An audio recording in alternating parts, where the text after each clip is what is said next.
Dove here, and today we have a new episode in the channel. So I did find out that when you do make page, or when you make one of these blocks in Notion, you can actually make a page. For example, I have this. I think I mentioned this in the last episode or in the last video, but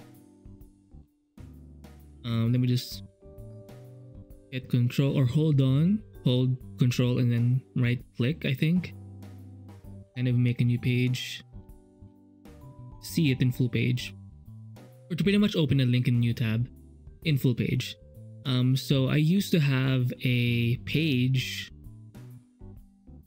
within this thing, but you don't actually have to do that. Like I used to have like a link here that links to another Notion page, and that's where I had all of these selected works of this specific artist. But I found out you can actually just make a page within the block. So if you're into Notion, that's kind of a revelation for me, because I just started using this program. But it's nice, it's easier, it's much faster, and it's more direct. So if you haven't tried it already, I do recommend Notion. I am not sponsored by this company, but especially if you're trying to study different styles or even do your own projects, I think Notion is a great way to organize your ideas, thoughts. And since I do a lot of art reviews, and I'm very easily inspired by different artists, and it's good to be able to log them properly and more efficiently. For example, I can tag them in different like themes or styles or kind of subject matter. For example, concept art, I can find the artist that I want. If I want anime-esque types of stuff without the concept art, I can just unclick concept art. And you can make your own tags, so that's cool. But as you can see, I do have not safe for work stuff too, because it's kind of a thing of mine. But yeah, I think I'll use Notion or this type of setup with my art reviews, so I don't have to keep opening different tabs, and exploring their pages. I can just click an artist that I like, and then I can just go through the selected works from that artist. So I found this guy, so I'll start the art review this way. So we'll check out this guy named Alex Palma. I found this guy through X or Twitter, and he's a bit different. Usually I have been leaning more on anime style stuff, but I don't know, seeing the works of, by the way, I will link the links in the description below. So he does have a Twitter page and an Instagram. But yeah, I remember seeing this guy's stuff through the feed, and it most of his work is done in pencil, or at least looks like it was done in pencil, because if you zoom in, double click, it sometimes looks like marker. So maybe this was done digitally, and then but he has like pencil brushes and textures to make it look more graphite looking, or maybe it's a mix of both traditional and digital, so who knows. But I really like the look of it. It looks very traditional, and the concepts are so interesting. It's a mixture of creatures and mech designs.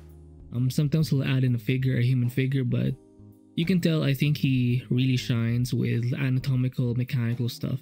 So I would put him in the category of Anthony Jones, maybe a bit of maybe Nivan Shantara, another creature designer. But this one's pretty interesting. I mean, very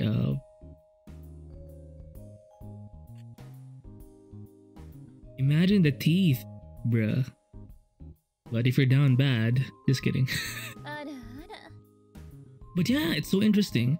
Lots of anatomical stuff, and I love the creativity of it. Lots of like insecty crab designs. I love the way the wrinkles are done, and there's so much consistency in it. So I'm not sure of his actual process, but this one's nice. It's a night, and look at how the rendering is done for the shadows. It does look marker-esque, but the whole thing looks like it was done in pencil. It has a graphite look.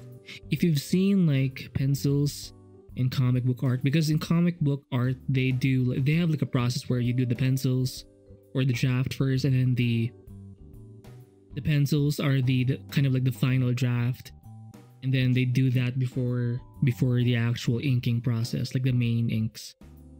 So a lot of his work looks like pencils in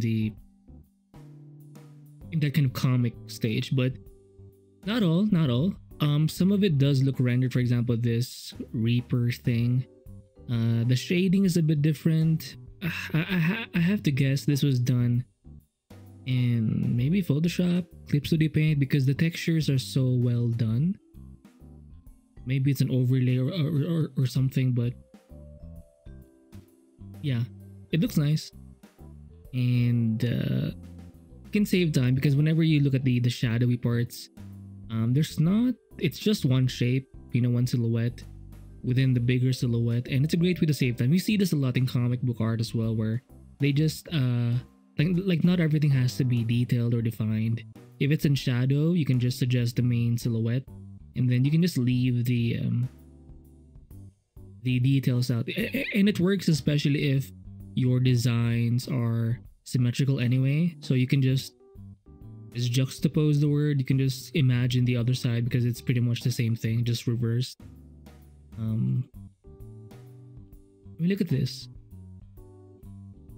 And if you'll notice, I think it's more design focused because you're seeing every subject from one view, like a straightforward view.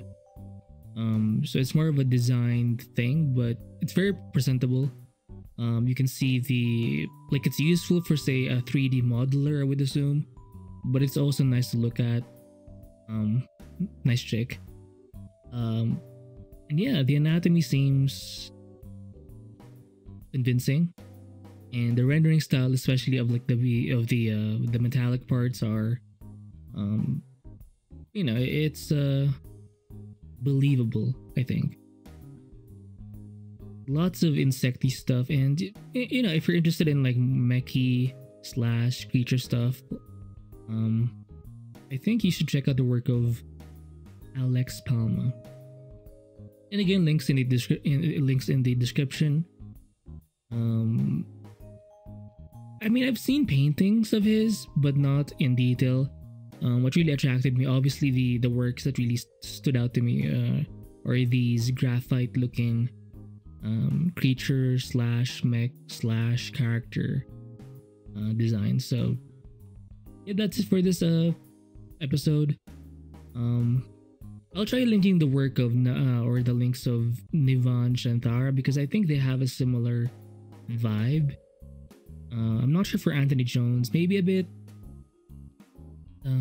but yeah, if you're trying to improve your design work, especially when it comes to creatures, mechs, I think this guy may inspire you a lot. And I like the grayscale look that comes with the graphite look, because oftentimes when it's too dark, and it's kind of why I don't really like manga or comic book art, the final form anyway, because it's too dark, like the inks. It can be a bit too contrasty for me. So if you want something that's easy to look at in the eyes, look at some pencil sketches or renderings, and I think however these are done, I think the final results, the style is very admirable. So check out this guy, check out Alex Palma, and I'll see you in the next art review. Bye.